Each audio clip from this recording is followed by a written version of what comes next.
All right, let's talk about the breath.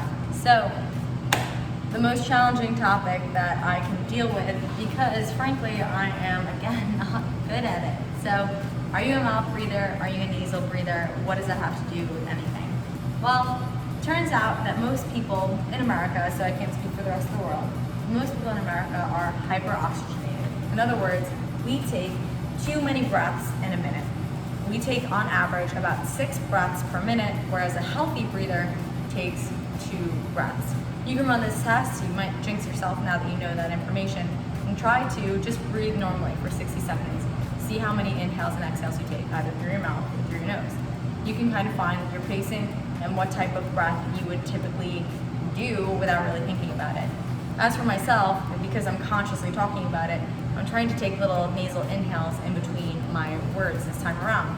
You may notice that my cadence of speech is very different. It makes me seem psychotic, right? But it is much better for my oxygen conditioning and my carbon dioxide conditioning, which I'll get to in just a moment. Typically, when I talk, I'll breathe around my words, and I end up taking in much more breath than I'm letting out, which means that I have more oxygen than I do carbon dioxide. When I inhale, we inhale oxygen. When I exhale, it becomes carbon, right? You'll also tend to notice that everybody has a different breathing technique. Yogis, in through the nose, out through the mouth. You ebb and flow with your breath. Powerlifters, big, explosive inhale. You brace and you hold all the way through movement, and then these sharp exhales to release your brace. So what's correct? Well, in applicable exercise, it really is whatever feels comfortable for you. But if you're trying to biohack it and optimize it, it should just be the nose alone. The idea of nasal breathing is increasing the threshold by which you can withstand carbon dioxide. Because we have a smaller passageway for air in our nose, the inhales that we take have to be longer, and the exhales that we take have to be longer as well. That means longer duration of oxygenation, longer duration of carbon dioxide thresholds. Your nostrils have different functions per nostril. Did you know you're supposed to be able to breathe out of one nostril at a time? I dare you to try it. It'll drive you absolutely insane. One nostril challenges your parasympathetic nervous system, typically the left. The other nostril challenges adrenal response. So a lot of our stress response when we're breathing can be deregulated by the way we breathe. For example, if I'm having a stressful incident, typically I'll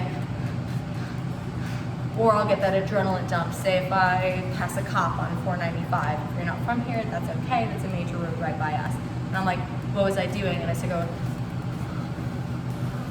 I'm triggering a hyperoxygenated reaction known as hyperventilating, and I'm increasing the influx of oxygen to my brain. Now, when my brain recognizes that the oxygen that I'm intaking is increasing without much of a release pattern, it believes that I'm experiencing stress that is similar to the precursor for fight or flight. So my cortisol will increase. If I'm nasal breathing and I have a regulated flow of oxygen and carbon dioxide, then there's nothing that's triggered. My parasympathetic nervous system is regulated, and my stress response is better regulated as well. In a therapeutic study, they used to induce carbon dioxide exposure to therapeutic patients, and those patients didn't return. When you first feel the effects of carbon dioxide, which are longer breath holds at the end, you feel a little bit like you're drowning on air. It's a wild experience, but it's one that we should be well conditioned to. One that we should be able to withstand so that we can better understand and withstand stress in our environment. The idea is this: when you're doing a breathing drill, you should expose yourself to an appropriate amount of oxygen inhale, an appropriate amount of oxygen exhale, and then a breath hold at the end. So you can follow me. We're going to do a nasal breath for 6 seconds in, 6 seconds out, and then a 6 to 10 second hold. If you're watching this video, you have the convenience of a timer right below. So you can get comfortable.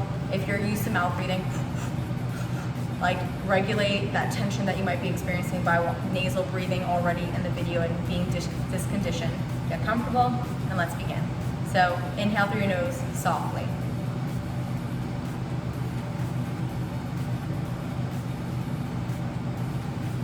Exhale.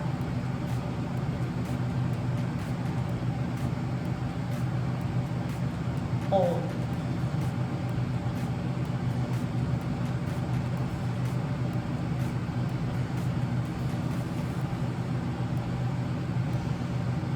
inhale softly. Try not to take that sharp breath. So that sensation you just felt, that crawling where your body's saying, please take the breath, is your first precursor awareness to parasympathetic nervous system. Your body is saying, excuse me? Your body is saying that it needs air. We have tons of conditional responses for other depletions in our body. If I cut my calories, then my body will utilize muscle glycogen, it'll use body fat, it'll utilize the body mass, and even cells itself to make up for the calories lost. But I have no safe housing for if I don't have any air. I have a hypoxic reaction, and I release something called HIF, or hypoxic instance reaction. No. Oh boy. HIF. I will put it in the notes below. I'm blanking, I'm sorry, it's too late. So this HIF response, this hypoxic reaction, causes a ton of cellular turnover within the body and a positive hormetic stress for us to regulate our bodily function in accordance with. In addition to that, we tend to have a regulated expression of cortisol when we're breathing nasal alone. Additionally, oxygen is supposed to be a power source. So practicing nasal breathing on your day-to-day will make you a more effective athlete when you utilize actual oxygen intake through mouth breathing. Think about it kind of like if you're playing Mario Kart and you hit that power strip and all of a sudden you're kicking up and going as fast as possible. That's what we're looking at. When you take a big intake of oxygen, you should feel this flood of oxygenated blood rush through your system. So when you're going for those heavy lifts or that really intense sprint, you'll be able to take in that huge threshold of oxygen and it'll work as something powerfully effective instead of something you're conditioned to. I like to compare it to the way that coffee is one of the most recognizable performance enhancers because it has such a high threshold of caffeine. The first cup of coffee you have, you're like, whoo. The second one, you're like, ah. And the third one, if you're getting really conditioned to it, you're like, as you go through. So the more caffeine you're exposed to, the less you have a response to it. In that regard, the more oxygen that you're exposed to, the less you react to it.